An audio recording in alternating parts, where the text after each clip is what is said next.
We got Faker versus Deft in Worlds Finals. This shit is a movie. It's not real. Absolutely scripted and way too. I mean, I think we're all way too excited for it. Also, a lot of discussion about some chokers in the league. Mainly people looking at CHOVY. We will get into that. Whether we think he choked, whether we think other players choked, and then LCS, LEC rumors because it is that time of year. Episode 106 of the Clown Fiesta podcast with Blue Jay and JNT 250 starts now. JNT, what did you think of the games this past weekend? I unfortunately didn't get to watch either of them live, but I mean, I'm not really a kind of a person who gets too put off by having to watch the VODs and knowing the outcomes of the games because the games were awesome. I mean, the whole T1 versus JDG series was absolutely fantastic.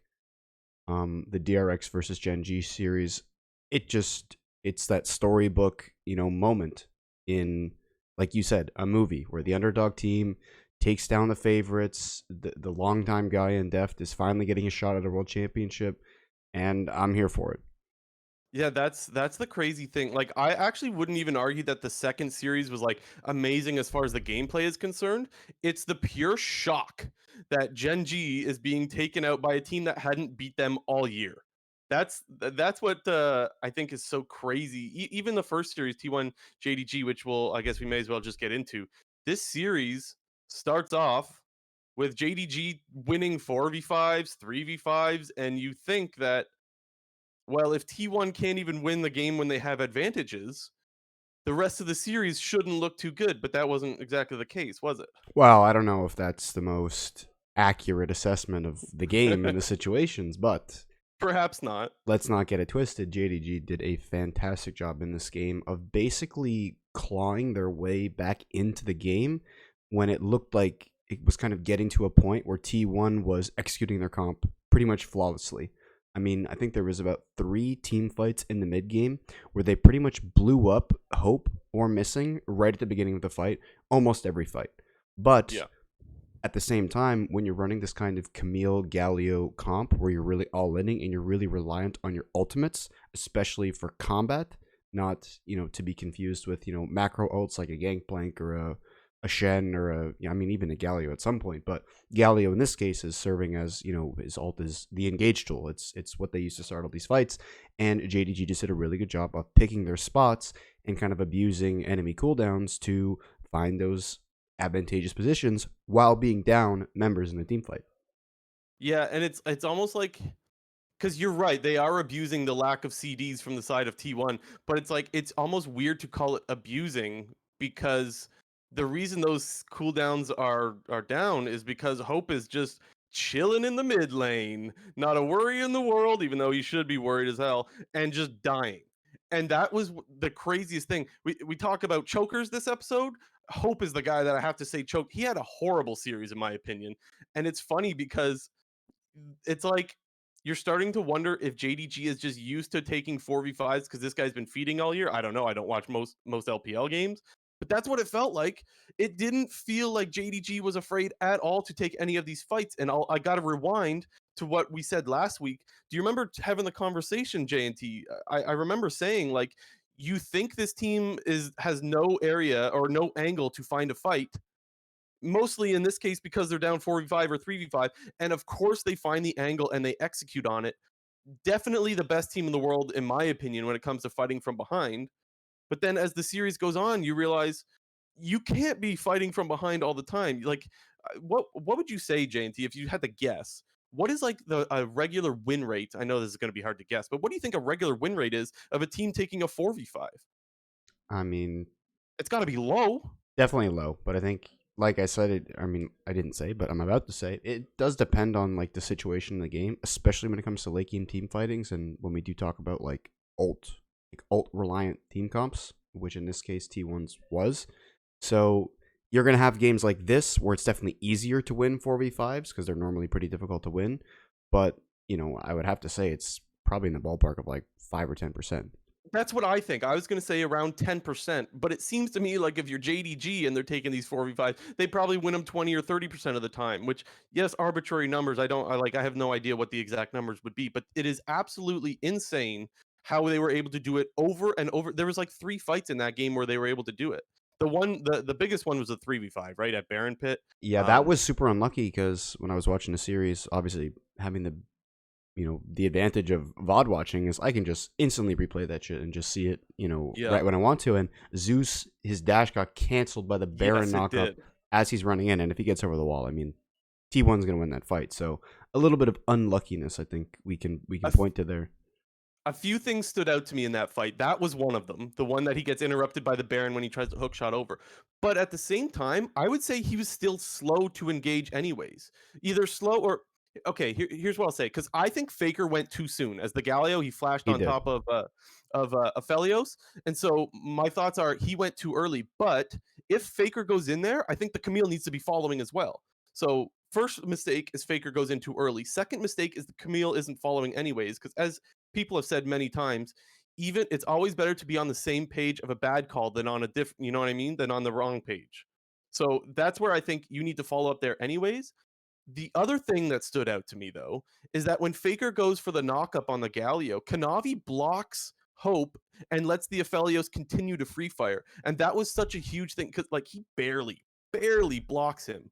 And that allows JDG to clean up the fight. And even though I wouldn't say that Kanavi had the greatest series, I thought that was a really clutch moment of recognizing all I need to do is be a body in front of the Galio so that my AD carry can go nuts. And they only picked up the one kill, but that's all you should ever expect, or you shouldn't even expect to get one kill for that matter in a 3v5. And of course, they got them off the Baron. So that was probably the biggest play of that game and one of the most amazing ones. Um, yeah, Yeah, I mean that was definitely a point in the game where T1 was really trying to take control, being in that 5v3 scenario, and taking down the Baron with no top laner, and I think it was no support. I think if I remember correctly, 369 was dead and Missing was also dead.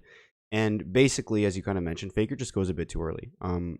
After I had watched the series initially, I then was kind of just watching some of the co-streaming videos, and I know I talked about this a couple weeks ago, but Reckless, he's been doing some live viewing for the Worlds, and I really love watching his live viewing. I think it's yeah. really, really good.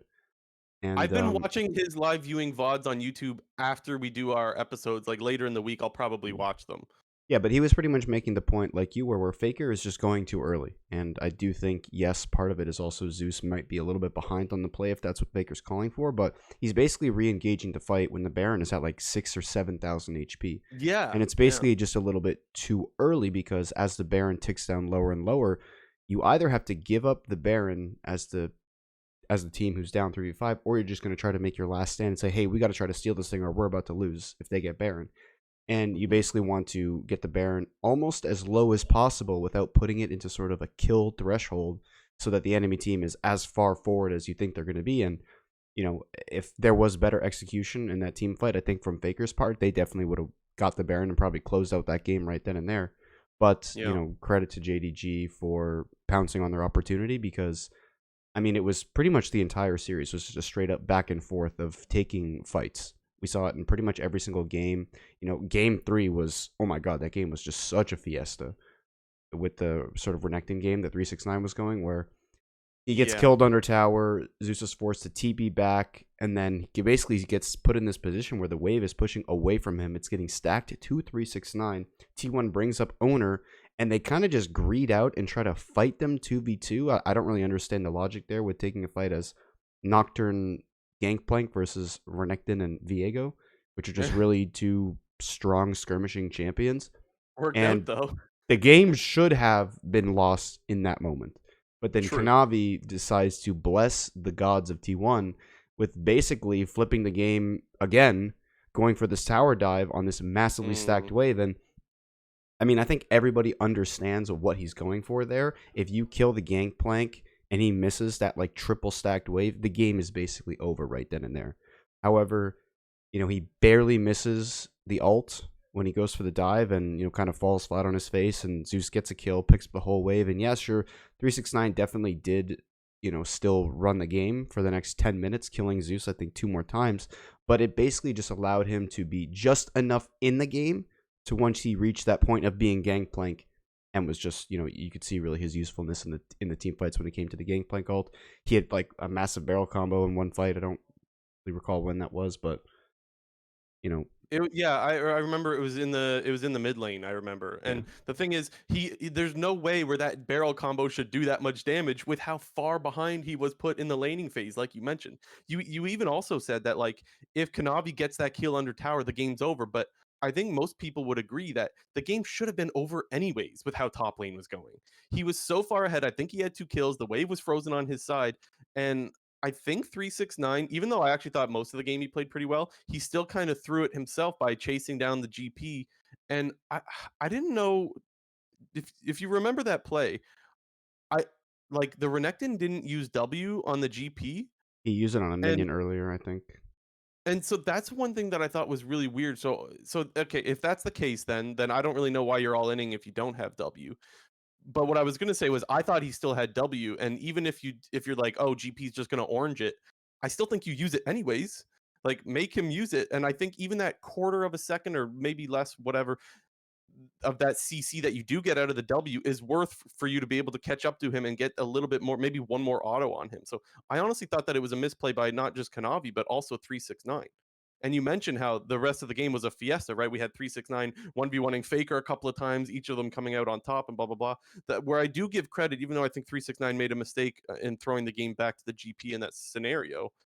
I think he realized the game is on me to carry and kept finding fights for himself over and over again, which is really difficult to do as a Renekton. How many times have we talked about Renekton over the years just getting kited out, right? Because he's got one dash, two dash, and then he's kind of just getting kited after that. Yeah, I mean, it's you have to commit yourself. You reach a point of no return when you're playing Renekton where you can't just be dancing in the middle trying to figure out when you're going to go in because since you're such a short range champion. Honestly, Mhm. you're not that tanky, especially when you're going Gore Drinker like Black Cleaver. So it's you need to pick your spots really really well, and I think that's part of the reason why the champion is still in the meta, and I think we've seen it a lot at the tournament is because we've seen when you can execute on the champion, it's still really strong. Yeah. And then I know you mentioned we went to game three, but I do want to rewind a little bit to game two because I thought game two had some of the biggest like outplays or skill gaps, if you will. Um, the Yone in the bot lane, right? When they're getting tower dove a couple of times, Zeus just outplayed them both times. Got a couple of kills around 10 minutes or something like that in the game. And that to me was where it was like, okay, Zeus is absolutely showing up and he is showing that he is the better top laner in this particular game, because I think that after he got those 2 kills, which by the way I think he manufactured by himself by just outplaying, then he took over the game with it, and that's kind of where the game kind of swung, in my opinion. Yeah, it was definitely. I remember when we were discussing this series last week. I basically kind of was betting on Zeus to be the better of the two top laners and kind of labeled that as the X factor to win this series. And I think we sort of saw that on a game to game basis. Game one was kind of even with the Jax versus the Camille. It wasn't really about them. It was more about the team fighting. We saw in game two, 369 really getting the upper hand, obviously in the lane phase. And in this game, it was pretty much all Zeus, basically surviving that early game onslaught in the bot lane because you constantly saw them sort of trading sides of the map where they had early swapped Guma and Keria to the top lane, and they had basically Owner was just living up there for the most part. And the couple times that he went down there to cover tower dives, it just resulted in positive T1 plays. And Yon just once he pretty much hits 2 items, he just starts to snowball out of control. And the other thing to highlight in that game is this is really so again, when we talked last week about highlighting this matchup, it was these are two really good team fighting teams. I still think that was true, but what I didn't see coming was just how much T1 would out macro them. And game two is a perfect example of that, right? We had the TP and Realm Warp play that snuck Baron that everyone was talking. You could tell that that was like some sort of set play that they had prepped or something. Like it feels so unnatural to just randomly do that. No, they were ready for that. That was really impressive. Even towards the end of game, the towards the end of the game, there's team fights breaking out in T1. While maybe they could win those team fights, they're saying to themselves like, we can just out macro them and pull them around the map. So as a fight kind of breaks out in blue, JDG's blue side, blue jungle, somewhere around there. You have Faker TP into the base, and then you got all the JDG members that are like, shit, we got to get back. And so they TP or base. And as that's happening, then Faker realm warps to the fight once they base, with like literally pulling them around the map just with realm warp and TP all by himself. Um, we really saw Faker's macro. show in this particular game in game two, and that was a huge reason as to why they took the series. Yeah, and I mean, even in games 3 and 4, like that was also the Faker show. But even in their loss in game 1, like Faker's Galio was insane. I mean, pretty much was almost mechanically perfect in a lot of team fights. I mean, even the small things like knowing when to use your Galio E when Talia is throwing out her, shuffle for like the Talia combo where you EW. I mean, Faker, he played so well this series. It was just insane. And even game four, the Azir, my God, how many freaking multi-man Azir ultis did he hit? Like Like, 3, I think. holy shit. Even the one, also, okay, I need to flame Hope a little bit more here. Even the one misses Hope, like, that like little area towards Baron from blue buff, that small little intersection there. I like, to me, I thought that Azir ult should have hit him. For some reason, it didn't. But also, I don't know why Jin ever starts an ulti there right in front of a Azir Sand Soldier. Like that to me was like, I don't, first of all, I don't know why you picked Jin. Second of all, if you're going to pick Jin, you should know that you can't position right next to an Azir Sand Soldier and use your ulti like that. He immediately had to cancel it because he thought he was getting scooped or shuffled, and for some reason it missed. But that was the only ulti from Faker that missed, in air quotes. Because I mean, I think that thing should have hit. And then, as we mentioned, he landed a bunch of multi-man ultis later. Not to mention Keria doing the same with the Renata. Renata ultis were disgusting that game. I honestly think that was probably the biggest carry performance in that game was actually the Renata, even though I mean, the Renata's not going to be the one getting kills, right? But I think Keria had the best performance in game four. Yeah, I mean, while I think the flashy moments were kind of Faker's as air shuffles, Guma and Keria basically destroyed the entire game. I mean, bot lane was kind of a bloodbath from the beginning. Pretty much in 3 out of the 4 games, they were 2v2 killing each other in the first 3 minutes, and Guma and Keria just literally took over the entire game off of that first blood right at the beginning of game 4. Dude, this lethality Varus is just absolutely disgusting. Like, I don't even know where it came from, but it is just does so much damage. It is completely bonkers. I mean, we've seen like I the mean, it's been AP. around for some time, right? Like you've obviously seen it before. I mean, yeah, but just not to the level of the damage that I'm seeing right now. It is absolutely insane. Does Yeah. so much damage. Was there any other, in your opinion, any other chokers in this series? Anyone that you think really choked? Yeah, I mean, to be honest, I wasn't as down on Hope as you were because Oh, I definitely was. I don't know. I think obviously in game 1 he did have a couple struggles with some mispositioning, but I think at the same time he kind of I shouldn't say this because he did get caught like 2 times, but you're normally not expecting to die from like a screen and a half away where you're getting Camille hookshot ulted, you're getting Vi flash Q ulted. I mean, yeah, sure, you need to know that if you're in range of these abilities, you're going to get Galio and Camille ulted, and you're most likely going to die. But at the same time, there comes a certain like just your natural feel for the game. You're normally not expecting to die from a screen and a half away, so I'll cut him a little bit of slack there, but I think at the same time, they did do a pretty admirable job in the bot lane for the first 2 games. I thought they actually played pretty well for the most part in the first 2 games, minus some oopsies on the mispositioning in game 1. But I mean, game 3 and 4, I think to me, I credit the T1 bot lane more that I want to flame the JDG bot lane. Yeah, sure, you kind of look like an idiot when you're dying 2v2 multiple times in a series, but I mean, these were like very, very, very close fights that maybe if somebody played something a little bit better, could go either way. Yeah, for me, it's nothing about the 2v2 bot lane matchup. Like, I do think T1's bot lane played great, but that's not the reason why I'm flaming Hope. I just think that, first of all, I do think you should expect to die from a screen and a half away against Camille Galio. So, like, that's going to happen. You can't sit in the middle of midwave farming melee range at midwave. You can't do that. And he did that multiple times, like, complete disrespect. Also against a Vi as well. It's not just Camille Galio. He did it against Vi.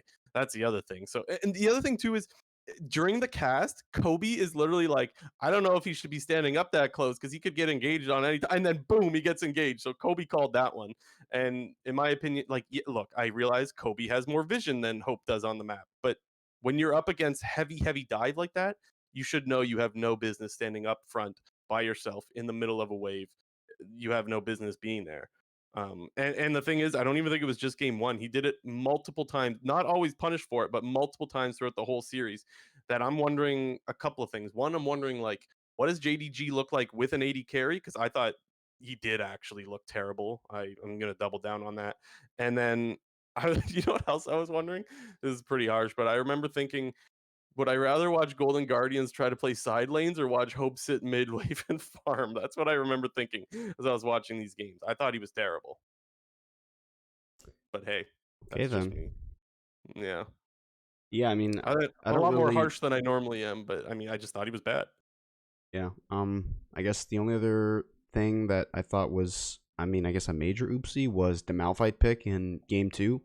Yeah, I understand that it looks pretty good in theory into kind of low mobility champions, but at the same time, their entire comp is getting outranged in game two, literally the entire game. And Yone, like I said, is once he gets past two items, is just almost unbeatable in the 1v1 and is just has a massive impact in the team fight. So I think it was just kind of one of those situations where 369 thought he could pick it and, have a little bit more impact, but taking a step back and looking at the two comps, like you could see pretty much every time that he ulted in, his team wasn't in range to follow up with the engages, or it was just as simple as, hey, let's use our flash summoner spell and flash the Malphite ulti and insta give him. So I yeah. mean, it just not to say that that's like major flame, but I just think that it was just probably like a bit of a tunnel vision pick at the time where it was like, oh shit, we got Malphite into double AD topside, and we're gonna ult the mobility-less Lucian and Rise, and it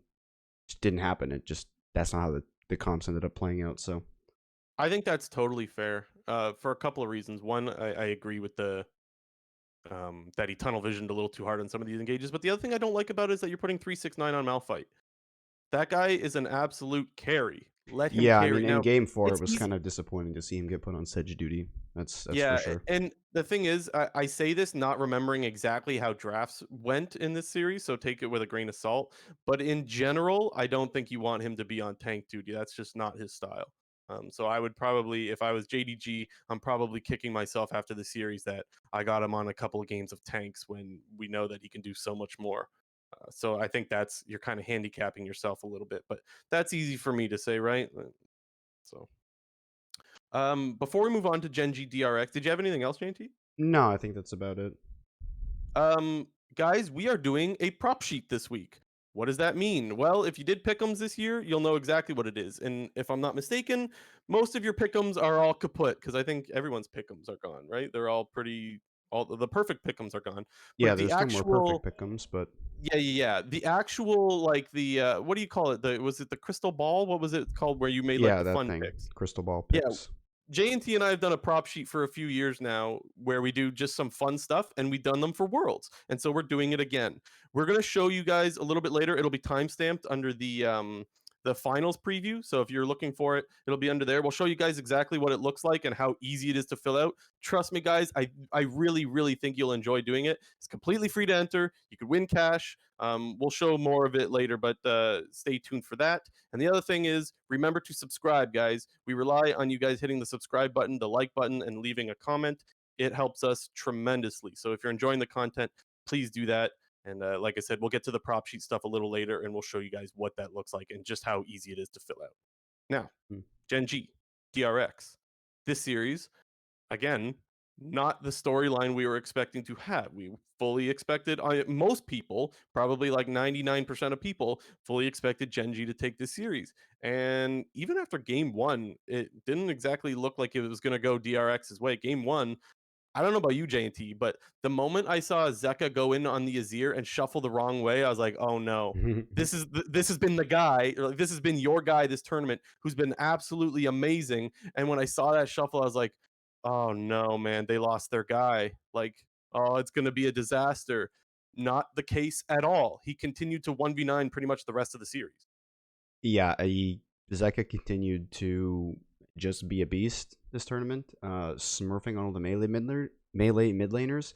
But I think just quickly talking about game one, because obviously the series flipped in the complete opposite direction. But game one was, I think, what people were expecting this series to look like, where it was just GenG winning on all sides of the map, and there Yeah. was just pretty much nothing that DRX could do. I mean, I think everybody recognizes that CHOVY and Ruler are two of some of the best carry players in the world, and as long as they're safe and everything's going their way, they're pretty much going to play as well as they possibly can. And the one weak link that you can really point to with GenG is Doran, and gets put in a pretty favorable matchup, and GenG literally just wins everywhere, and it's over.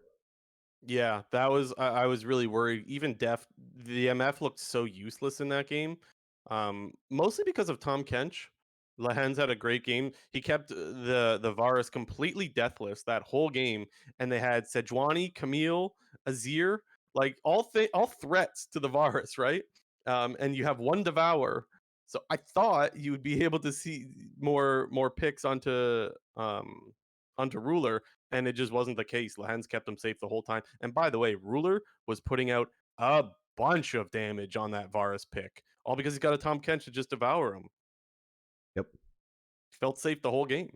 And then it was honestly, I guess we'll get back into game two then, where DRX flipped the script basically. But I really liked the just game plan switch out of DRX, where they just go Kate Lux, and they're like, hey, guess what? We're playing for lane now, and we're gonna pick a roaming mid laner, and we're gonna throw the Kindred in the what am I saying, in the second half of the draft phase, and then just try to snowball the game. And that's exactly what they did. And I think it really takes a lot of balls to just go out and kind of maybe throw your original plan out the window and pull up maybe.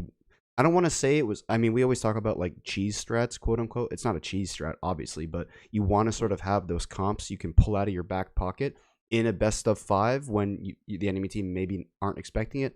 And maybe that's something that you do when you're down 2 games in the series, or you do it in a game 5 where they really don't expect it. But for DRX to just do it right out of the gate with game 2, I thought was really, really interesting of them. And I think something that GenG just really wasn't expecting. Well, and that game also, like, it's not looking good to start, right? That's the one where Piotr goes in and you think he has a free kill and he like doesn't take it. Yeah, And then Ruler just turns around and kills what's his face on the way out with the comet and the scorch, and you're like, oh no. And you're like, that gank looked so free. It's like they did everything right. All Piosik had to do was take the kill, and then he just didn't. I don't know what that was. Something happened, and then he just didn't take the kill, and you're like, oh, this is going to be a 3-0. And that wasn't the case at all. You would think, because a lot of times what happens with the Caitlyn Lux lanes is when you die in that lane, things just don't go your way. You're not able to snowball by continue to keep up pressure and take plates usually when you die. So it's like high risk, high reward, I suppose, usually with that lane. And the risk was not good in laning phase, like we mentioned. The Varus picked up a kill, and you're like, oh shit, this is going to go bad. Somehow they outscaled. I don't know how, but DRX continued to get dragon over dragon despite the fact that the Varus had the advantage.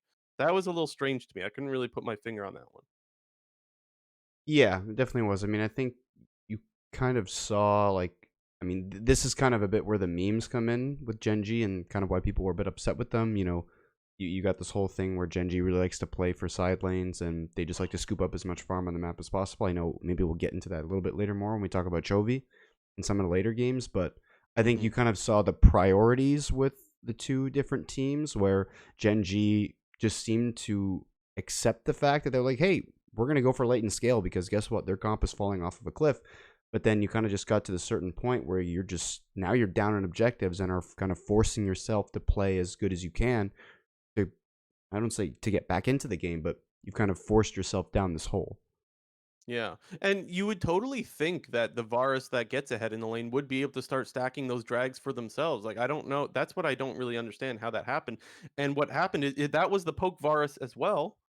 And somehow Caitlyn just got to scale for free. Like Caitlyn is very strong in lane, right? She can hard shove. She falls off a cliff mid game, and then is an absolute monster again in the late game. And that's what happened. It just took GenG too long to make anything happen. They weren't able to stack drags. They weren't able to even really cash in on a lot of gold, to be honest.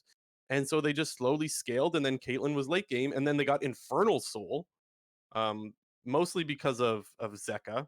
That was the game where Zeka, which by the way, Zeka has the ability to take Akali. I think they could have first picked Silas in that game, and then they didn't. But then the Akali's still open. They don't take that either. They put him on Ari, and you're like, oh, this guy's been smashing the whole tournament on Akali and Silas. I'm surprised they didn't take. And then he styled on them with the Ari.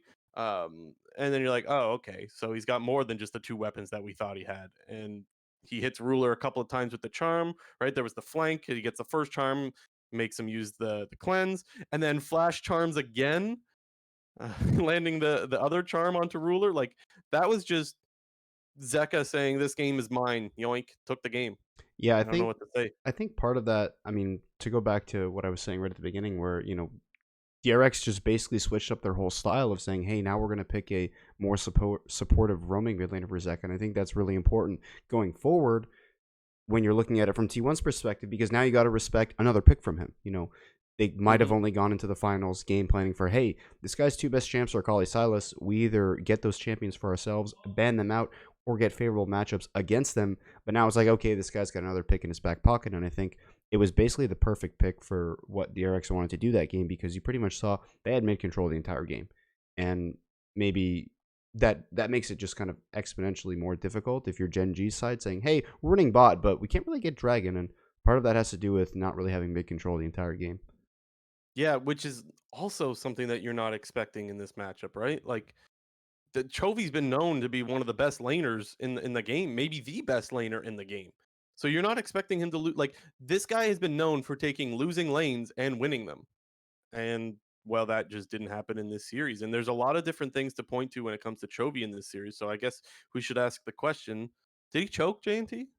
I mean, yeah, he definitely did. I mean, there was Absolutely. definitely Yeah. a lot of, I mean, there was a lot of criticism of him on Twitter and Reddit and anywhere basically after the series ended, and even, today. But, at the same And I think time, it's fair. Like oh, I think it's fair criticism. 100%. And, but, you kind of see, oh, I'm going to sort of tie this back to a conversation that we had. I don't remember if it was last week, but a couple weeks ago. But when we were talking about, best LCK mid laners, like part of the reason Mm, why I didn't have Chovy as my number one pick is because, and one of the arguments that I had against him was he is a player who kind of needs to have all the conditions met for him to be as good as he possibly can. And yeah. when he's on, he's on. I don't think there's anybody better. However, I just don't think he has the same flexibility that other mid laners have in this tournament. And you kind of see when he is thrown off of his game and his game plan a little bit, he looks like a completely different player. True. And I think that's totally fair because the way I think it works with Chovy is he gets all the resources and he carries games and he gets a bunch of credit for that.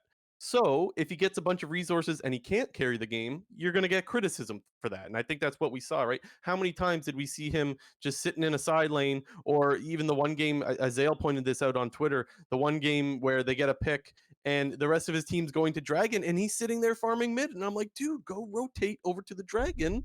He doesn't, and then Zeka cleans up, like he gets like 3 kills in a fight because the Azir isn't there at the start. And so even though obviously I made it really clear that I want to give Zeka a bunch of credit for this series, that's one where I'm like, you just let Akali just destroy your whole team because you wanted a mid wave.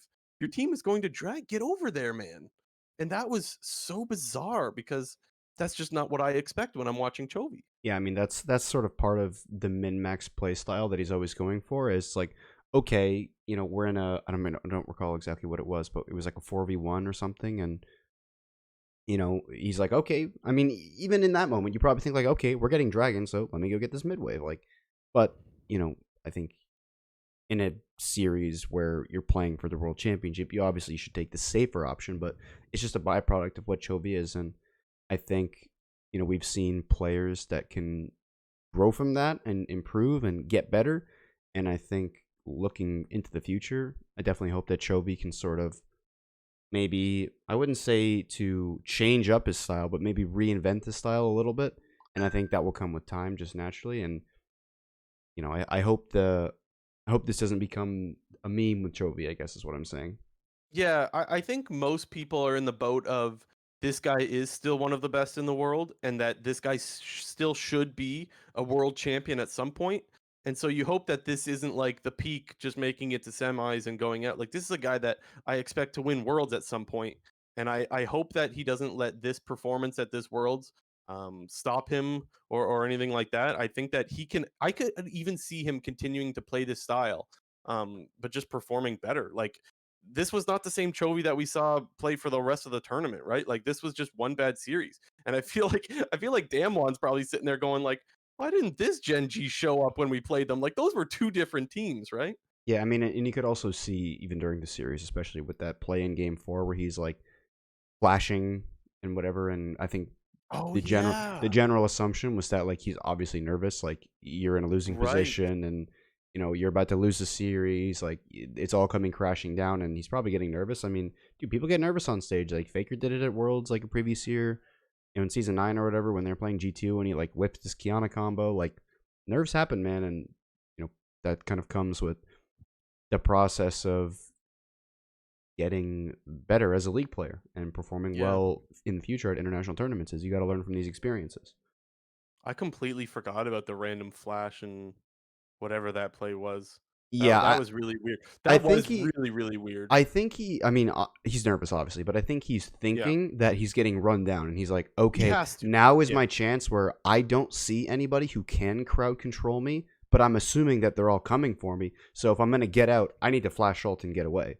He flashed and then realm warped his way out of there. Yeah. So that's why when I was watching the co-stream, the Double If Medios one, they're like, "Was that a fat finger?" And I'm like, "No, you don't fat finger two buttons there. Like he's clearly like, oh shit, I Yeah, gotta because go." he sees Kindred running from the blue buff area Yeah. towards that tri-brush, and if I'm him, I'm trying to put myself in his shoes a little bit. I'm thinking that, hey, I'm getting collapsed on in the side lane. Why is the jungler running through his own jungle to come and kill me? Oh, it's because he's got the backup of the team, and I think, like I said, he's just hoping that he can get out in time before the CC can get to him, and to do that, he has to flash ult away, but obviously he looked like a bit of a dumbass, but we can see everything, Yeah. so... Did you have anybody else on your choke list? I had one more. Yeah, One I guy. think I know who Do you're you gonna know? say. Well, yeah. I mean, let's see. Do you got anybody on yours? If not, guess who mine is. Lahens, Nope. Peanut. Peanut. Mostly because there was so much talk about how Peanut is at the top of his game and how he's such a big reason for them winning their or taking their first seed coming into this tournament. And I realize that we're talking about this series, so it's not totally fair, but I also can't forget that he just got hard gapped by Canyon last week. So I am looking for him to bounce back in this series because my thoughts are you're no longer going up against who I think was the best jungler in the world, being Canyon. So I cut him a little bit of slack. Now you're going up against Pioshek, who was benched in play-ins. And mind you, don't get me wrong, Pioshek playing so much better, but still not Canyon. And still, honestly, he still got jungle gapped in this series. Very AFK. You know what made me realize that the series was actually fucking dead over? It was the moment when him and CHOVY are sitting in the pit at Drag. I think it was game 3, and both of them can flash out, and neither one of them flash out of the pit. They're both just sitting in there as the other team is just, well, killing them. They both have flash, they can get out. Neither one of them decide to get out. And I was like, these guys are not on their game. Something is a little off. And I do actually empathize with that because I think it's got to be so terrible when the nerves are just getting to you and you know the nerves are getting to you, but there's nothing you could do about that. And while I feel awful to have to call it out, that's what I see as choking. That to me is a choke play on both of them. And I don't think it was just that play alone for me to put them on the choking list, if you will. Yeah, I think part of the conversation that always surrounds Worlds when you do see teams or players that are just completely like their performances have a massive change, whether somebody just becomes insanely good or another person becomes insanely bad. The main talking point is always going to be the meta, and I think with Peanut, the meta definitely wasn't in his favor because he was so reliable on these tank engaged champions for the most part in the LCK. I mean, I don't have the stats in front of me, but I mean, he was a Wukong Poppy enjoyer where he literally just pretty much served as the tank engage role for pretty much the entirety of the LCK summer split. And then you kind of shifted into this Worlds meta where it kind of started out as that same sort of role where we saw a lot of Yep. Maokai, a lot of Sejuani, a lot of Trundle, even some Poppy still thrown in there. But it's kind of done a bit of a 180 now for the most of the second half of the group stage, and then also the knockout stage, where we're seeing a lot more carry potential with these jungle picks. We're seeing a lot of Graves, ton of Viego, even throwing some Nidalee in there, throwing some Kane in there from Canyon. Like, it's definitely more of a hard farming, resource heavy jungle meta. Just, I think, something that Peanut, it's not always been his strength. I mean, Peanut's always been a really good jungler, but when he's been at his best, he's been a team fight engager. And I think Yeah. if we want to point to the meta maybe not favoring a team, it could be GenG in this case. Yeah, because we're starting to see a lot more priority on things like Graves or And Viego, Viego. for example. Yeah, picks like that. And I honestly, I feel like Gen G's probably sitting there now wondering, Should we have just put him on Poppy? Like his Poppy is probably his most popular pick this year. He's It's an got to be. absolute monster It's on got. it. I'm gonna look it up. So It's got to be. so they're probably sitting there going, maybe we should have just, because that's what happens, right? As soon as you lose, I don't care if you're a collegiate team, if you're an LCS team, an LCK team, whatever. You're always going, man, what should we have done different? And a lot of the instinct, a lot of the time is, man, I should have just played this. Man, I should have even solo queue games. How many times have you lost a solo queue game and you're like, I should have just played this? And they're probably wondering to themselves, why didn't we just have Peanut on Poppy? Because even if she's not top tier meta, she is definitely viable. And if it's your guy's best pick, just put him on it. Yeah, it was his most played champ in 2022. Not surprised. And I mean, that's probably some of the regrets, but I mean, I don't know. Hard to say. The other thing is, though, even though you want to point to Peanut not performing, you do have to point to Pioshik stepping up, man. The Kindred was just good. I mean, other than that first play in game 2 where he just doesn't take the first kill and you think things are going to go bad, he completely turned it around. The last game, one of the plays where he finds Peanut in the jungle, it's him and Beryl together. They kind of hunt them down, but it was just a really smart play, knowing exactly where he's going to path after he clears out a ward, and they just catch him running back through his own jungle, and that kill leads to Renekton having to TP to contest Baron. Then they run down the Renekton. They got a shutdown on the Kindred on, like, it was like a 300 gold shutdown there, and it's like now Pioshik is just snowballing. He's getting kill after kill. He's probably getting marks off of those, and then they take the Baron, and then, well, now you're really screwed. You fed Kindred. He's got marks, and now they have Baron. Like, that is more than enough to close out a game, and that's what they did. Yep, the pocket picks have come out definitely in the knockout stage. One last guy that I want to talk about was Ruler. I actually thought Ruler played fine, honestly. I did too. I thought that he just got the short end of the stick of like his mid jungle who have been top in their roles or near the top of their roles all season long just weren't anymore.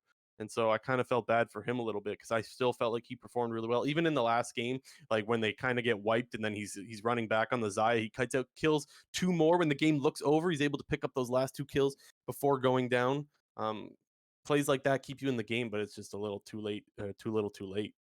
Yeah. I guess to quickly touch on it a little bit, and also to jump back to a point I made earlier. One of the reasons I thought you were going to say Lehens for underperformers is he just felt pretty pedestrian in this series. We're normally used to seeing him on some more like game and strategy defining picks, and I think he was just kind of thrown on utility duty the entire time. We didn't really get to see him much at all, pretty much the entire series. I mean, I feel like he literally wasn't even in the series. Was it him that played that Nautilus game? It was, right? Because he kept hooking the Braum. Yeah, in game 4. Yeah, that was sad. I didn't like I honestly just don't like Nautilus right now.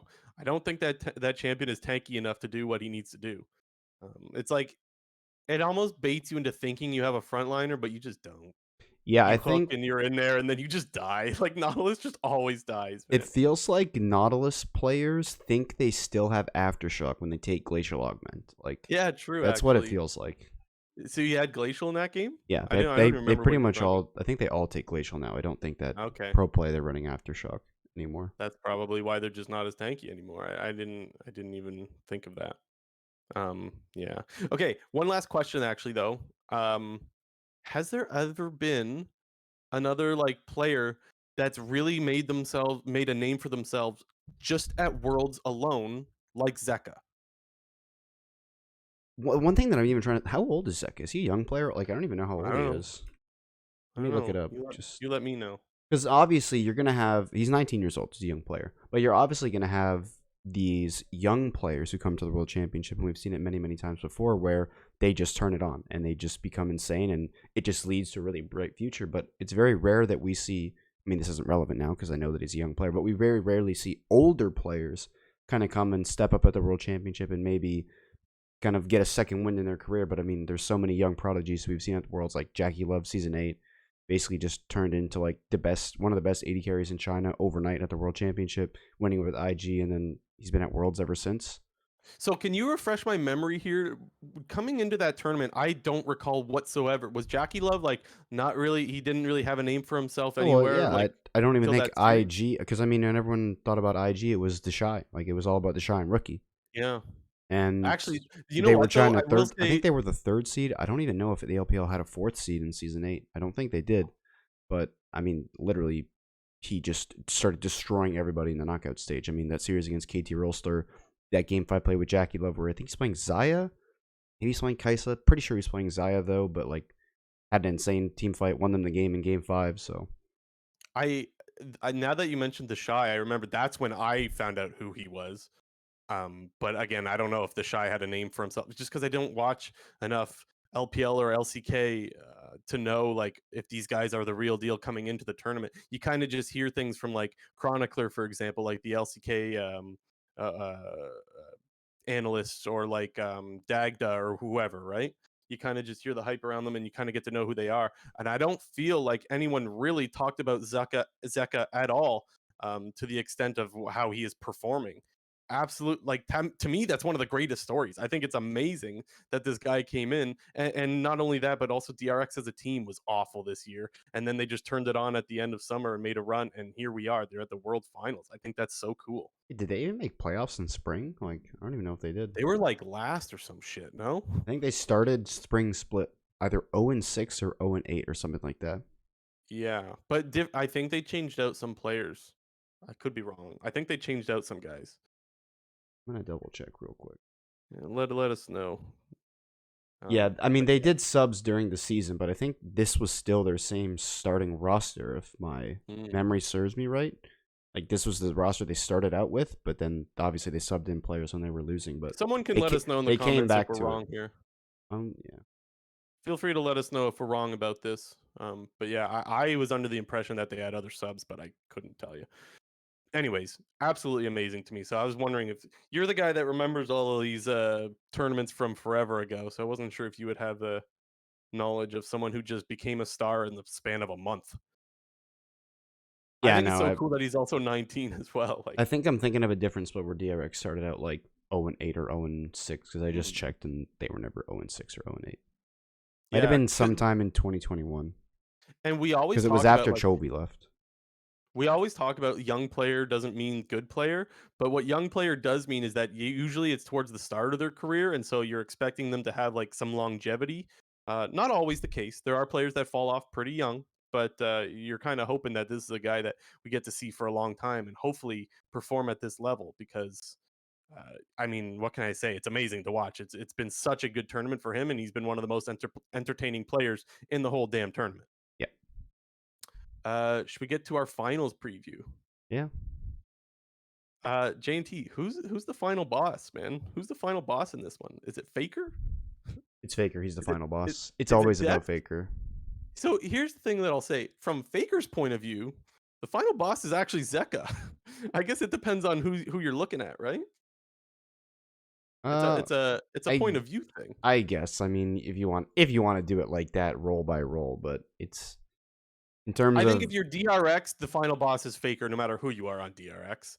And I think if you're T1, mm, probably Zeka. I mean, maybe you could argue Deft if you're T1 bot lane, you're going, oh shit, Deft. This guy been around. This guy's like been chasing a world championship for a decade now, and now he's finally here to claim. So you could argue that, but I think the unanimous vote would have to be Faker. it's Faker. It's always Faker. Yeah. Who's gonna win this series, JNT? Who's gonna win the series? That's a good question. Faker's gonna Who are you win. cheering for? You're cheering for Faker? Faker, obviously. If you would have asked me a week ago, I would have said Faker no matter what, and I'm torn. I mean, I think part of the reason, like one of the reasons this series is so good is because I feel like you can cheer for either team. Like it'll be a good win for whoever wins. The thing is, it's been like 5 years or whatever since Faker's made finals. So like that's why if I say if you would have asked me a week ago, it'd been like Faker. Like I can't wait for him to finally get another one. Because we've been talking the argument of him being the GOAT hasn't changed at all. He's always been the GOAT. And so you're just hoping that he picks up another one to solidify that. And even if he loses, I think everyone will still have him as the GOAT. But I think it's just so fun to see that once you thought maybe he could slow down in his career, he's got a chance to pick up another one, and that's GOAT material right there. And so it's hard to cheer against that. But then I just mentioned how I think this is one of the coolest storylines with Zeka that we've had. That like I'm I don't know who to pick. I don't know who I'm cheering for yet, but I am going to be predicting T1. I mean, what can I say? I think that as much as DRX has shown that we shouldn't underrate them. Uh, Hasn't T1 shown the same? Like, hasn't Faker shown that for his whole career? Yeah, I mean, for the most part, like at this point in Faker's career, I think the narrative has been that he is now sort of the veteran, and he is he's trying to uplift all these young superstar rookies that have come into the team, like Zeus, like Gumayushi, like Keria. However, we've really seen at this World Championship that Faker is still up there with the rest of the top LCK mid laners and even LPL mid laners, like we saw versus EDG in the group stage, and we saw versus Yagao in the knockout stage. And I just think that, Faker is playing as well as we've pretty much ever seen. I mean, I'm telling you, go back, watch that game 1 versus JDG. Literally picture perfect on Galio for like the most part with all of his engages, minus that one where he goes a little bit early. Literally like perfect. Yeah. And it's funny because before the series that we just watched, I would have said all you need to do is shut down Zeka by just banning a couple of champions.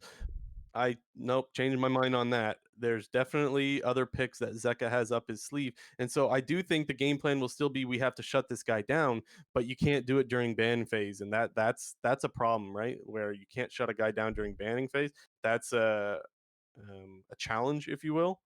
I think I'm gonna go T1 3-1 in this series. Um, yeah, again, I just think Zek is going to be able to carry at least one game. That was my reasoning last week. I didn't expect him to carry the whole goddamn series, but I don't think T1 will underperform the way GenG did. Again, all the credit in the world to DRX for showing up and making this run and whatnot, but I can't ignore that GenG did not show up in this series and that DRX wasn't tested the way they should be going up against a team like GenG. I would be very, very surprised to see T1 do the same thing that GenG did and all of a sudden just not show up. So I'm going 3-1 T1. I am going to go 3-0.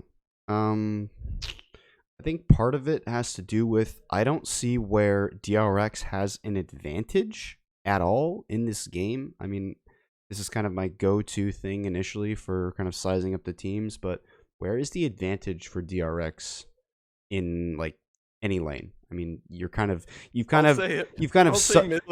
subtly said it for the past 2 minutes here, but you're kind of just banking on the fact that Zeka is going to be a beast. And hey, that's fair because he's doing it for a month straight, man. That's completely fair, but hey, I mean, T1 is T1 and Faker's Faker. That is true. I have no argument with you taking 3-0 saying that it doesn't matter how good Zek has been because he's going up against the GOAT. I have no problem with that argument. I mean, to have to like put a little bit more sort of thought process into my explanation and reasoning for the 3-0. I mean, top lane, I think Zeus is just massively favored over Kingin, and I think he's just got such a wide champion pool where I don't think it actually matters whatever goes on in the top lane. I think Zeus is going to win. Zeus has been pretty much solid in almost every single matchup that we see from him, whether it's tank v tank, carry v carry, or tank v carry. And in the same breath, T1's bot lane except the Jace game from 2 weeks ago. Okay, no Jace. That was the one. Who was the thing is that's his pick though. That's like that's supposed to be his pick. The J. Who was that against again? RNG. Game 2. Oh right, yeah. And then he was up against Fiora, I think it was. I mean, and if we flip it to the bot lane, like I just think that Keria and Gumayushi just completely destroyed JDG's bot lane, and I think that's credit to them more than I thought JDG's bot lane played terribly. I mean, they obviously didn't play good, but Keria and Gumayushi are just so good. I mean, Game 4, I know you wanted to primarily talk about Keria on the Renata, but like to me, Game 4 was just a Guma show. Like that guy was just annihilating people. Yeah, I mean, I do agree with that. I still think I would give Keria the carry performance award, if you will, but I don't think you're wrong in saying that it's both bot laners completely taking over the game. I would agree with that. Okay, should we get into the prop sheet stuff? Let's preview this. For sure. Let's show people what it looks like and show people just how freaking easy it is. And let me also say, guys, this shit is winnable. Like, how many people do we normally get to sign up? Like 20 or something like that? I think it's the average is like in the 30s, basically. We've had like not that hard to win, and it's free. So guys, enter. JNT is going to pull up the thing to show you guys pretty much what it looks like and how simple it is. Yeah, sorry for the audio only people. We'll definitely have a link to the prop sheet in the YouTube description and on audio platforms. I'll make sure to put it right at the top for the link to the prop sheet. Yeah, it's just a Google sheet. Yeah, it's a Google form. That's I mean, Yeah. we have it on screen right now for the people that can see the video. It's really, really easy and simple to fill out. All you need to do, pretty much all the information you need to give at the beginning is literally just your Twitch username and your email address. That's all we need from you. It's just pretty much to verify that you're a real person and that we can contact you. So if you win, you can get your money. Free money, Pretty by the much. way. And But make sure to follow on Twitch because that's where we reach out to you is on the Twitch thing. We reach yes, out to you on Twitch. that's the first question you have right there. But I mean, we'll go through it really quickly, but we kind of have the basic ones, you know, who's going to win the series, how many games is the series going to go, which team will get more dragons, how many kills are going to be in the game, will the game go longer or shorter than 25 or 40 minutes? And if you can see it on the screen right now, you can obviously see that there are different point values depending on the answer you pick. So the things that are more rare are worth more points, Yeah. right? There's a question in there somewhere of, will someone get a pentakill? Well, if you say yes and someone gets a pentakill, it's worth 5 points. If you say no, it's only worth 1. So we've skewed in a way that like you get rewarded if you take the crazy predictions. Yeah, and then At least we tried to make it that way. we also have some fun questions in there, some player related ones, like if, you know, Faker's going to play Rise, will Pio play Kindred. But we also have stuff like, will a new unique champion be picked? And that's, I mean, we brought a link in there, but 91 champions have been picked, not counting the playing stage. So, I mean, how many champions are there in league now? 160 something. Like that's still another 70 that are possible. What else is there? We have, will a player be executed? Where's that one? That's the Blue Jay question. Yeah, I like that one. That's And the near thing the is, we bottom. saw last week Faker got executed. Yeah, So normally consider never taking yes. happens. What else is on there? Anyways, if you're looking at the thing, guys, if you're looking at the thing on YouTube, you could see, just click. It's so easy to fill out this thing, and it won't take you long whatsoever. Just click the freaking answers, submit, and that's kind of it. Oh, will a player cry on stage? Oh yeah, it's the last question. Let me ask you something, JNT. If it was you, would you cry on stage, win or loss? I don't know. How am I supposed to answer that question? Oh, I can promise you I would be bawling my eyes out, win or loss. I'm that kind of guy. Like I'm that guy. And my pick for this, so first of all, I'm gonna be saying yes. And I mean, I'm going with Deft. I think Deft's gotta be balling no matter what. Win or lose. How you not like ball your eyes out after you've been grinding so hard for a world championship? Hey, bro, I Anyways, think, what was it? It was last year, Dan1 versus EDG. Nobody gave a shit, bro. Do you remember we literally talked about this? Nobody cried after, actually win or so lose, weird. and Okay. EDG didn't even look like they cared that they won. They were just limp as fuck. That was actually so true and so weird. But let me say this. Have we ever seen Blabber cry before having a massive crowd there? I think a lot of the emotion is having the people cheer like crazy for you and actually getting to. I feel like a big part of last year's They had was people at the like finals there's last year. no one there. They had people there. No, I thought that was where they were all like, didn't they have COVID stuff and they had no one there? No, they had people there in 2020. No, come on, really? Yes. You must have forgot or something. Like, I don't think so. Well, the one they I don't had know, people there. maybe it's the wrong one that I'm thinking of. I know there was one finals where there was no one. I thought that was last year. They had people in 2020 and 2021. They sold tickets in China.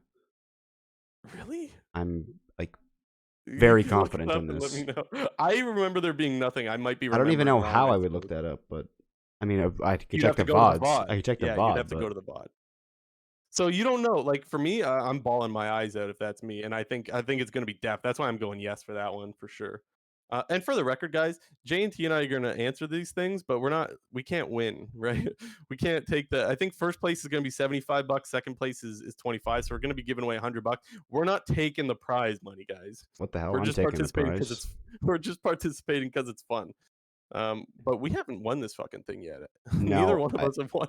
we've actually been pretty bad for the most part compared to the Oh, winners. really? Yeah. Well, I guess we'll have to change that this time around. And I think part of that just goes to show, honestly, you can fill this out if you don't know shit. I mean, the questions are not necessarily tailored to you have to know everything about the team and about the games. Like, you know, one right here, which player is going to touch the trophy first? I mean, who the hell knows, bro? Like, somebody just might stick their hand out and touch it. If you pick Barrel, you might get it, dog. Like, it doesn't matter.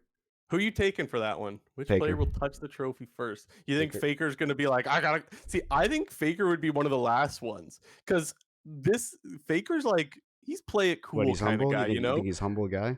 Oh, absolutely, he's humble guy. Is he not humble guy? What I Faker have mean, you been watching the no, last he decade? is. Yeah. So I would actually take. I think maybe Faker is not the best pick. We have him as only half a point on there as well. Maybe we should change that. We'll see. I don't know.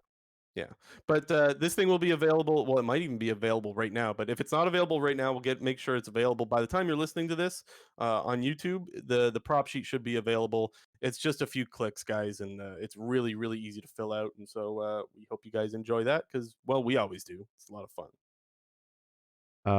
Yeah. Okay. Quick news, right? Yeah. Quick news. We got About to LCS be not rumors. so quick. I'll tell you right now. Yeah, There's yeah. a lot of Quick, stuff. quick news has never been quick. Lots of LEC stuff, lots of LCS stuff, lots of whatever stuff. Let's just get right into it. JT, what's first? Well, let's talk about the only non-NARU thing to start off with. Okay. It's been rumored that RNG, they're gonna sell their LPL spot going Okay, forward. this is amazing to me because my understanding was that they're selling the brand. Like, I believe whoever buys this, maybe I have to do a little bit more digging to get full understanding of this, but whoever buys it gets to have the name RNG as well on the team. And my worry is if the rumor is 27.5 mil USD, do you know where I'm going with this, J&T? Sorry, what? Where are you going with it? What? Sell your LCS spot and buy RNG. Oh, Like, yeah. that's where I'm going with this. Aren't LCS teams selling for like, I don't know, didn't EG pay like 40 mil or something a couple of 40 years ago? mil sounds like a lot. I It does sound like a lot, doesn't don't it? ever recall hearing that number, so I can neither confirm or deny that. I would suspect that prices have come down. Something's telling me it was like 42 million or something like that. Maybe someone can let me know if I'm wrong in the comments, but that's the number that I have in my head anyway. And if you're like, I don't know, who's a team that could totally just sell their spot, Yes, Sam. probably get the 27 mil that they're looking for and just get a better brand? I I don't know, man. It I feels like there's some information missing here. I don't know. That I look at that and say that's too good to be true. I don't think they get the brand. I think part of the transaction is they have to use RNG in their name title. So I think I don't know if that's exactly correct where they're getting the brand, Okay. but I'm not even sure myself. So So maybe maybe saying getting the brand is not an accurate way of saying it, but they're getting the brand name, yeah, perhaps. you get the Which brand name. is what I meant to say. Okay, yeah, I appreciate the correction. Yeah, yeah, no. That's what I meant by like you get to have that brand name on your team. Isn't that way more valuable than what you could get out of the LCS? I don't know. I know the LCS viewership's been going down year over year, so maybe the value's gone down with it. I don't know, but that was my Well, first instinct was that's it? 27.5 mil? I mean, Fuck. it only depends if you have a useful brand that you're coming in with. I mean, we've seen some of these Yeah. LCS teams that come into the league who have acquired spots since franchising not be very popular, and I think a lot of that does have to do with performance. But at the same time, when you have these teams like Dignitas and Immortals who they don't do fucking anything, like what value are they bringing? Like there was what Yeah. I mean, whatever the fake rumors were about a month ago with Sentinels joining the league, like that is a team that already has huge brand name value attached to it and would bring in a huge viewership draw. Hopefully they join the league at some point because our good Dignitas, Immortals, and Golden Guardians, they aren't getting it done. Yeah. Anyways, when I read that, I'm like, there's some information that I'm misinterpreting this somehow, or there's some information missing. That was my instinct. But anyways, really interesting nonetheless. Yeah, I'm trying to just confirm whatever this is. Yeah, it says the name RNG will be reserved by adding the second company's name after RNG. So I'm pretty sure RNG, they're selling their spot in the LPL, but their name is still going to be in it. So Gotcha. That's interesting. I mean, I was about to say if this is on the same level of this rogue / KOI thing that's going on, but I mean that shit's also super confusing. So Yeah, it is actually, dude. All the LCS stuff has been hella confusing because like there's teams that are selling and then they're not selling, and then there's teams that are combining, and yeah. I can't even remember who is what now. When And it then comes to all the this LEC. sources drama where people are people involved in the scene are going out and flaming these quote unquote sources Twitter accounts because they're just causing unnecessary drama, or they're creating fake narratives and fake storylines, whatever. But I don't know, this offseason in particular just seems like a mess. Sources, man. That one always gets me. I don't say who my sources are. I just put sources. I wish I Yeah, could have done that when I was in fucking college. yeah. How many times are like, where did you source APA? No, sources. Okay, I got it from sources. All right, what's next? Well, we'll get into some NA stuff here. We got a decent amount. First off, we'll lead up with EG because we already talked about a couple weeks ago that it was looking like they're getting rid of their entire coaching staff, and EG themselves confirmed it. They're getting rid of their entire coaching staff, and one thing that was sort of added in just a couple of hours ago that EG is also apparently looking at other 80 carry options because they're foreseeing that Danny's not going to be playing in 2023. So let's start with the Danny stuff. I'm going to start by saying I'm not surprised by this even a little bit. And I remember I almost said it when we first heard that he wasn't going to be playing at Worlds and stuff like that. But I was like, no, I'll wait because I don't want to get too far ahead of myself. But my thought process was I don't see him being the 80 carry for this team next year for a couple of reasons. One, who's to say he's ready to go? He clearly did not enjoy this year, right? We saw it over the span of the whole year. We saw it during MSI. He had some issues and he was saying how like he thought everyone was against him. And then obviously towards the end, you see just he just breaks down on stage because he knows it's finally over. And that to me wasn't a, oh, thank God we won. That was a, thank God I don't have to do this anymore. At least that was my interpretation, right? I'm not in his head, so I don't know. But on top of that, and this is the sad part, I think. But if you're one of Danny's teammates, how can you want to be on a team with Danny going into the next year when you don't know if he can handle the pressures of being a pro player? I agree. Which is really harsh, but it's not fair to not know if your teammate is going to be there when Worlds comes around. Like it's by all means, I have no problem with what Danny did, but it's still not fair to guys like Vulcan or Inspired or all these guys who committed their whole. Well, I mean, first of all, it's their life, it's their career, but also they worked the whole year to build up to this moment, and at the last second, you're not able to be there. It's not fair to anyone. It's just it's an unfortunate situation, right? It's not that anyone did anything wrong. It's just unfortunate and unfair to literally everyone on the team.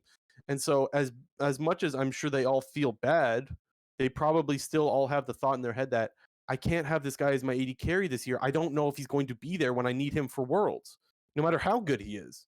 No, I mean, And that I 100% agree. You know, from Danny's perspective, you know, he needs to do what he needs to do, and everybody should, you know, support and respect whatever his decision is.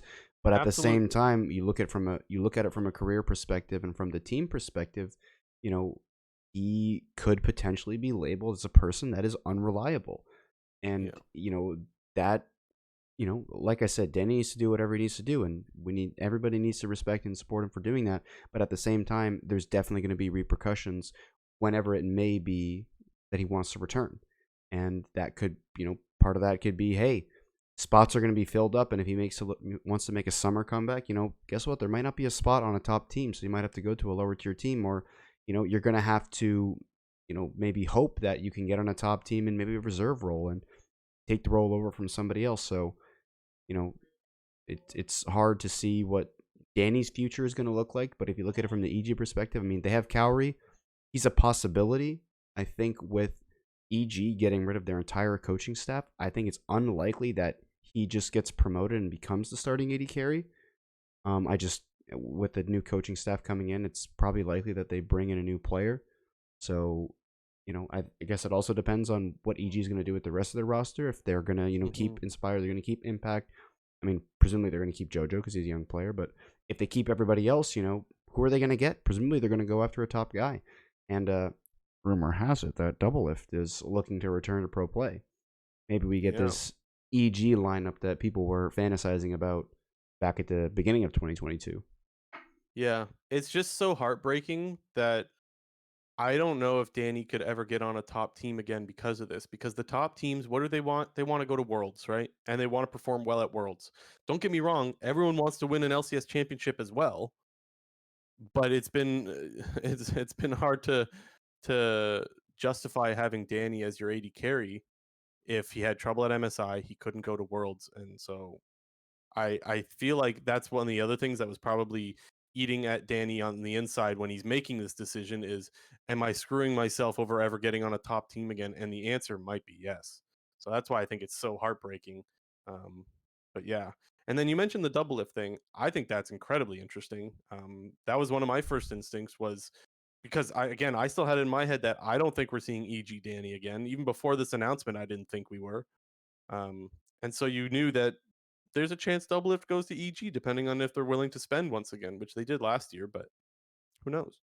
Yeah, it I think it does make sense because should EG, I mean, here's the thing. I think if EG retains the rest of their roster, the most likely candidate to replace Danny would be Doublelift. And I think that would be beneficial for both parties because Doublelift would get on another top team. And he would also play with the support that he's pretty much always been praising from the beginning of his start in LCS, which is Vulcan. And you pair him Yep. with one of the best up and coming mids in NA and Jojo Pune, and you get the best jungler in the league, or is at least going to be fighting for best jungler in the league with the likes of Blabber and Santorin next year. I mean, EG is going to be a good team, and they're going to be just as good as they probably were should they get Doublelift. I'm going to throw out a couple of other ideas, some possibilities, if you will. Sven. Yeah, maybe. That makes I sense. think Sven could happen. And then on the flip side, C9 double lift. I could see it. Where does Do you Berserker think go they're then? gonna? Well, the reason I bring that up is, do you Back to think C9 Korea? is gonna be able to keep Berserker? That would be my guess. Yeah, is back to Korea. He lost his Korean speaking coach a long time ago. I mean, they still have the other one, but you lost LS, who was your head coach. Now your head coach doesn't speak Korean. You lost your Korean teammates. You had Winsome gone, but obviously Winsome wasn't the big one. The big one is Summit. Summit's gone, and you kind of saw how NA performed and how the LCK is performing. I wouldn't be surprised if Berserker's going, get me out, man. I'm ready to go. I'm ready to go to another team. I don't know. Maybe. I don't know. I think it'd be surprising. I think if that were to be the case, I think the kind of everything would have to align. Like he would have to get an offer from a good team. It also would have to be a good money offer because I mean NA Yeah, is notorious for paying very well, and that's part of the reason why they get a lot of these imports coming in. I know the true. rumors and the sources, Lamau, are saying that the majority of any teams are going to be cutting back on their budget, but I don't think that Yep. that's really going to affect a team like Cloud9. I mean, obviously, your top dogs are still going to be top dogs in terms of spending. Maybe not as much as we're used to seeing from the likes of like a TSM and a Team Liquid, but Cloud9, pretty much for the most part, has always been a pretty financially savvy team in terms of building a roster that doesn't cost an absurd amount of money. I mean, even the Perks roster, like that still, yes, had a lot of money, but you also had a lot of younger players that were under contract who presumably were very cheap. I mean, they had Blabber before they re-upped him there. They had Fudge on a rookie contract. And yeah, sure, they had more expensive ones in Vulcan and Perks, but they also probably got Sven for a steal after his 2 shitty years on TSM. Yeah. And I have heard Doublelift say that he's not that concerned about the money. I have heard him say that on the co-stream. Now, what that really means, I don't know. Like if he was being paid 1 mil, does that mean, oh, now he's willing to get 900K, or does that mean he's willing to take 600K? Like those are significant differences, right? So I don't know what I'm not really concerned about money means. But obviously he's okay with not getting what he was making before. Which, by the way, I don't think he's worth what he was making before, by the way, for what that's worth.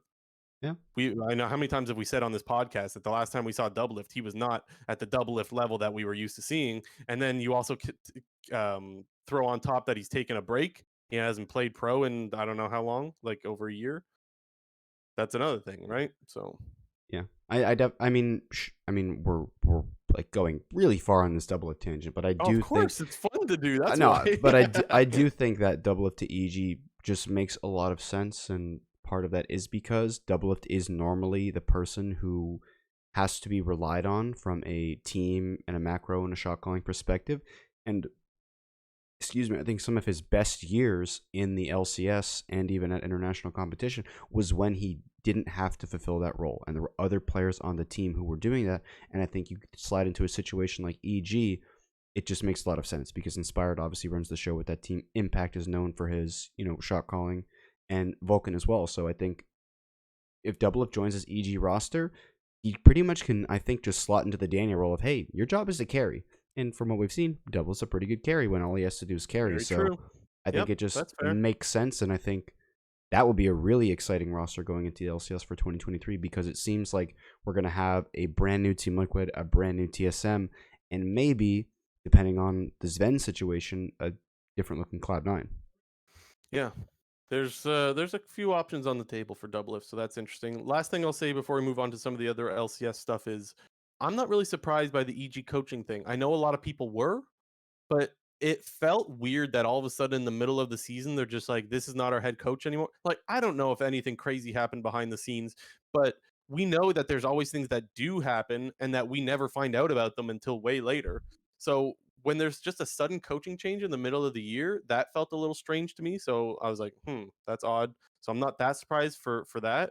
But also, I knew that Rigby, or I'm pretty sure Rigby said on Hotline League one time that he knew he wasn't coaching EG next year because I think he has to go back for Yeah, he does. military service. Mhm. So that was another reason why I wasn't all that surprised. And so a lot of times you'll have coaches that come in and the head coaches will pick like their coaching staff or whatever that they want to work with. Not always, but that's what happens a lot of the time. And so in this case, if you're getting rid of those guys, then I'm not really surprised that the rest are going with, honestly. Yeah, I mean, it does make sense. Yeah. I guess we have a couple other smaller NA things. Haunter, we talked last week about some very old and veteran LCS players looking to rejoin the league for 2023. Add Haunter to the list. Even when he left the LCS, I think both of us recognized that he was actually still performing at a pretty decent level. This was when he was on Golden Guardians back in Season 10 with the 100 Thieves squad, where it was Haunter, Closer, Demonte at the time, FBI and Huhi, and that Golden Guardians roster was like the fourth best team in the league, basically. They were right behind TSM for that last world spot at the time before TSM went on and took the championship that year. But I think he's a player that could probably come back to a bottom team and be serviceable. So we'll have to see what that is. Yep. And they're doing some coaching stuff too over at Golden Guardians, Yeah, right? speaking of some Golden Guardians stuff, they announced their coaching staff, and I'm going to be honest, I didn't recognize a single person. I was like, I've never heard of Really? your name. I've never seen your face. You I knew who recognize some of these these people names. were? I think they're already the coaching staff. That's what I'm going to look up. What do you mean they're already the coaching staff? Like So they got their head promoted? coach Spooks was already a coach. He was already on here as a coach. I don't know. He must have been like an assistant coach or something. He was already there. I know Inero going to GM. That's old news. So like he was obviously the head coach. I recognize the name Choo Choo's as well. I think he's been with Golden Guardians before, and maybe Swiper, LCS assistant coach, former Oast Rock. Like they have a bunch of Oceanic coaches, and so that's You're why I outdoing think me these are here. all guys. Pardon me. You're outdoing me here. I'm normally the guy that knows stuff, dude. I don't know who the fuck any of these people are. Yeah, these guys have been here. I think I'm gonna say it at right least some now. of them have. I'm At gonna least say it some of them right have. now. Golden Guardians, they're going down the fucking toilet this year. This team is gonna be so bad, like it's crazy. Ooh, J&T's got some fire in them. Who the hell did they have on their team? I mean, they literally put up an announcement video saying, "Hey, we don't have money to spend on any of these players." That's basically what they said. I'm expecting like dog shit LCS veteran piled with random academy player. No, I don't think they're gonna do the LCS veteran thing. Unless you mean like one, Yeah, they'll get maybe like one or one or two really because I cheap think they want LCS to do veterans. the. I think they want to do the CLG style thing. I mean, it's easy to say, "Oh, we're going to be CLG this year," and just have like contracts, and then contracts is suddenly going to get good, and then also our young players are suddenly going to get better. Like it's easy to say that rather than it's easier to say that than do that.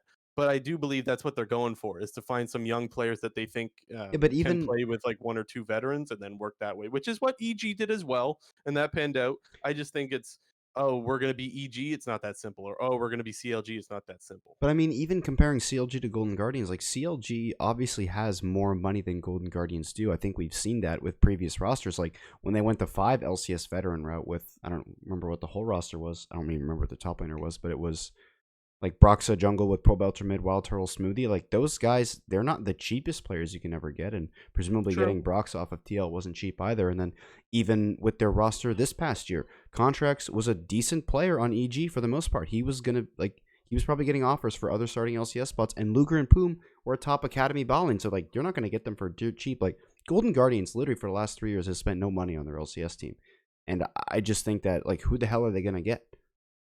I don't know this, but I don't think CLG paid a lot for that roster. But I Okay, don't know I don't think because they again, did the league won't either, ever but tell us. The I league, think Golden Guardians has even less money than whatever that was. If Golden Guardians paid $1 million to field that entire roster, I think if CLG paid $1 million to field that entire roster, random number by the way, I have no idea if that's close.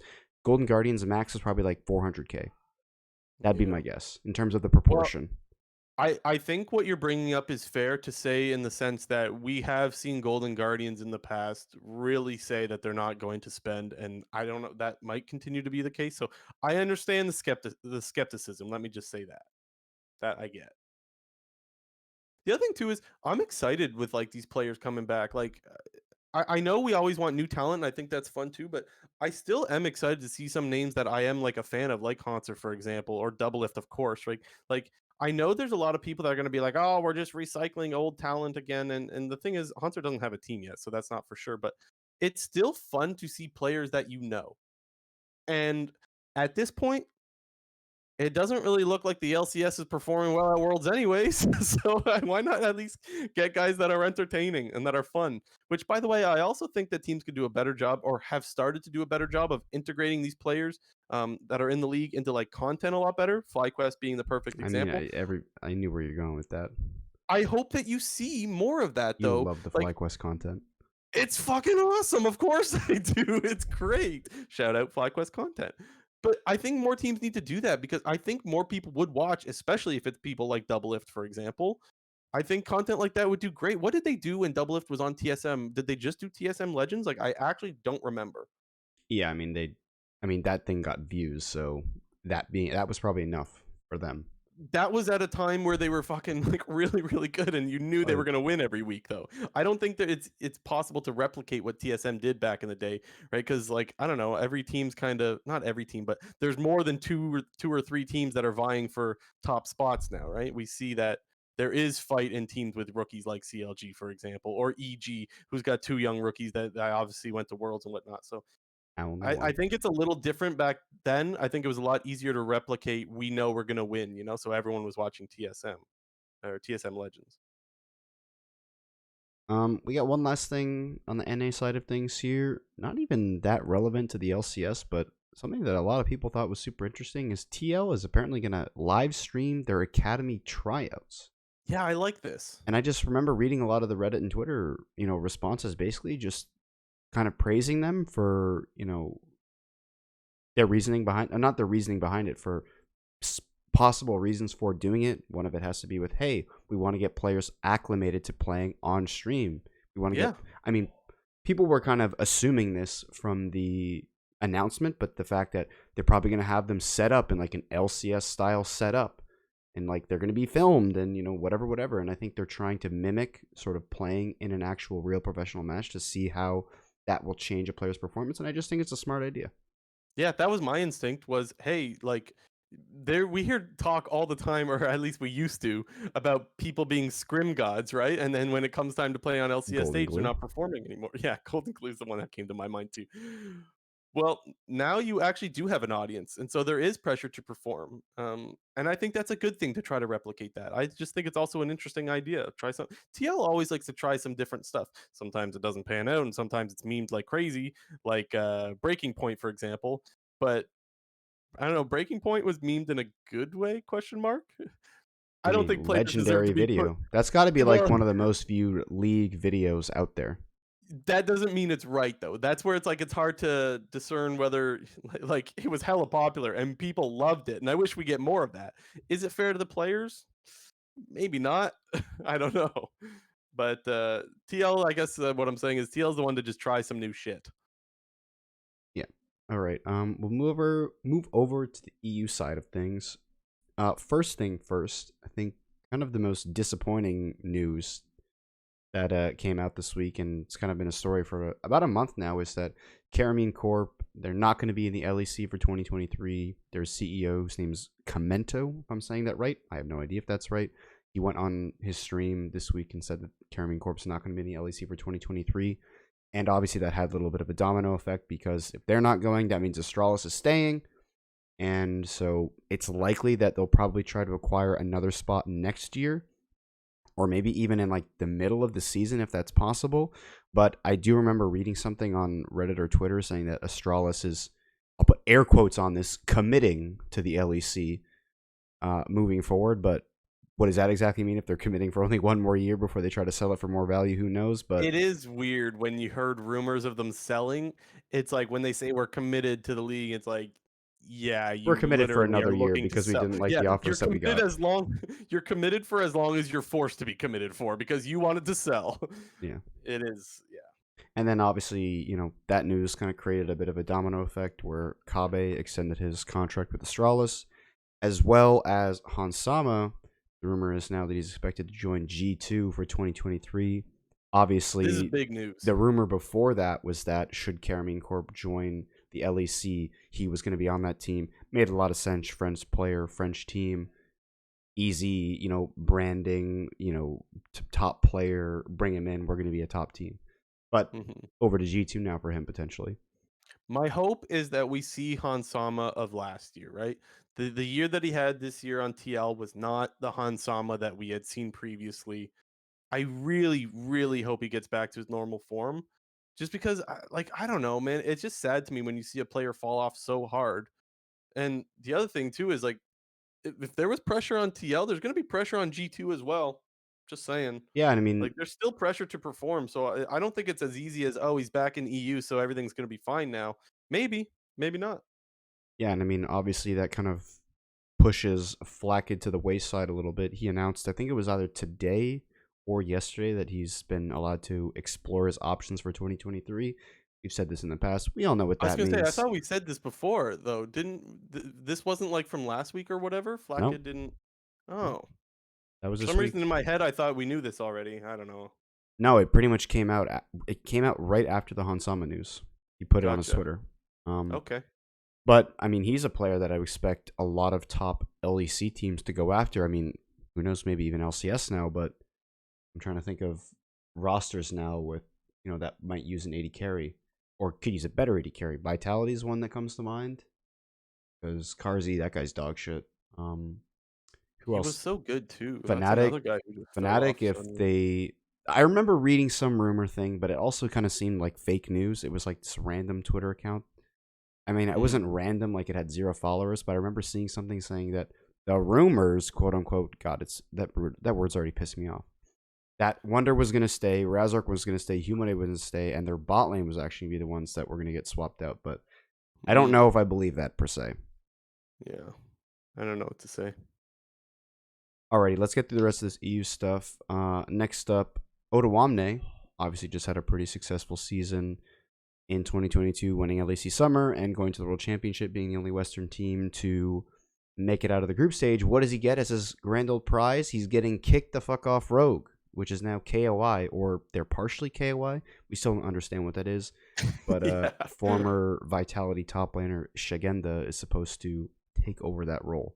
I think he also was playing in the LFL. Shagenda.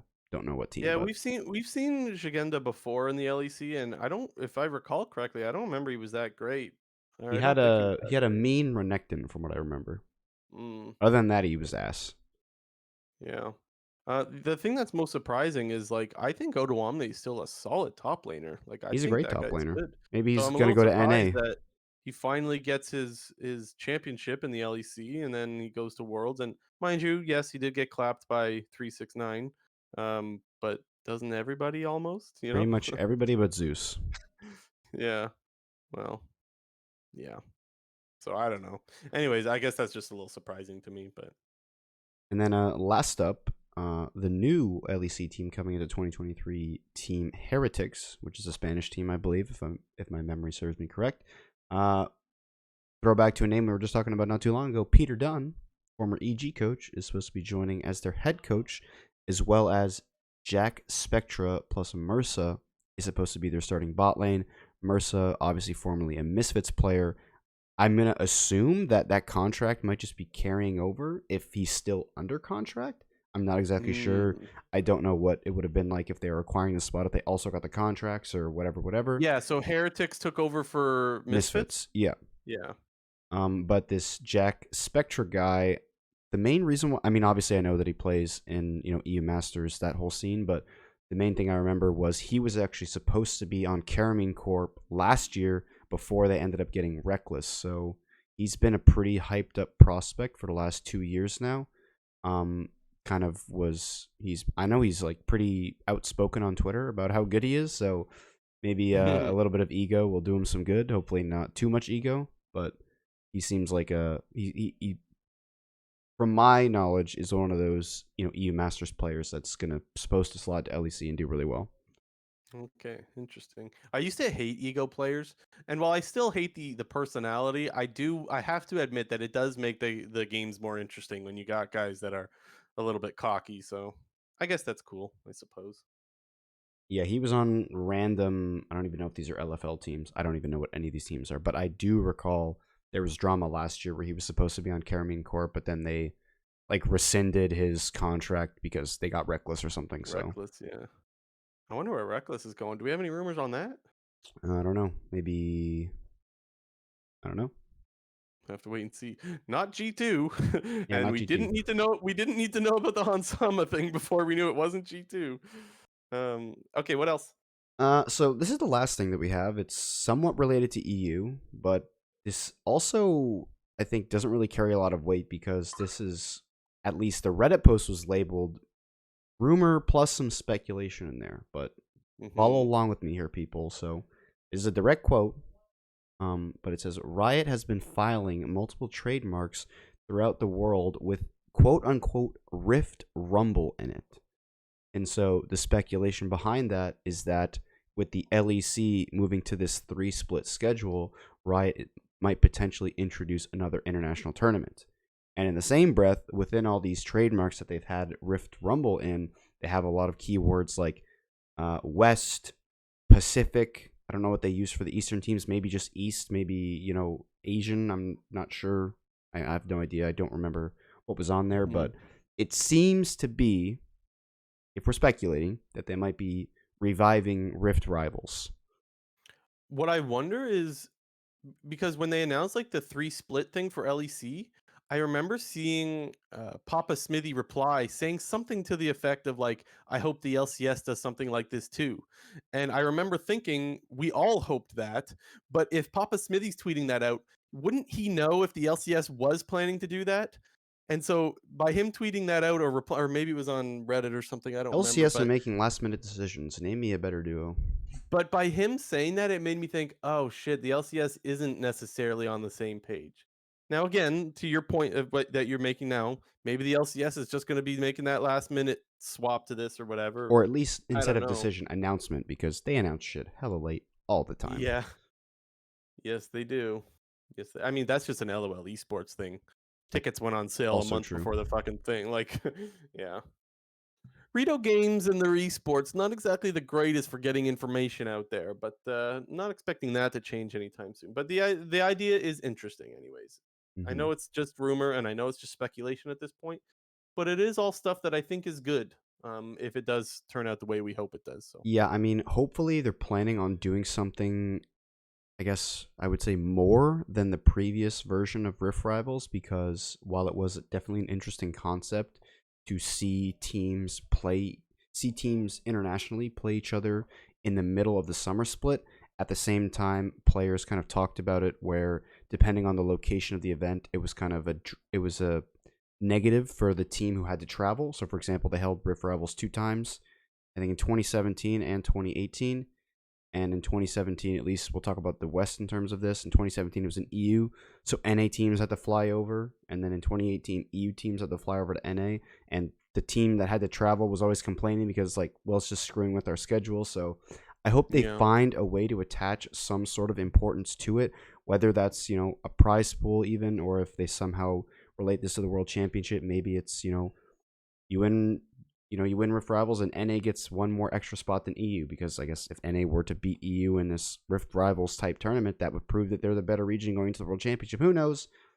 That's a bunch of bullshit, but hopefully they do something more than just what Rift Rivals was, because it just kind of became an uninteresting tournament that they phased out pretty quickly. Yeah.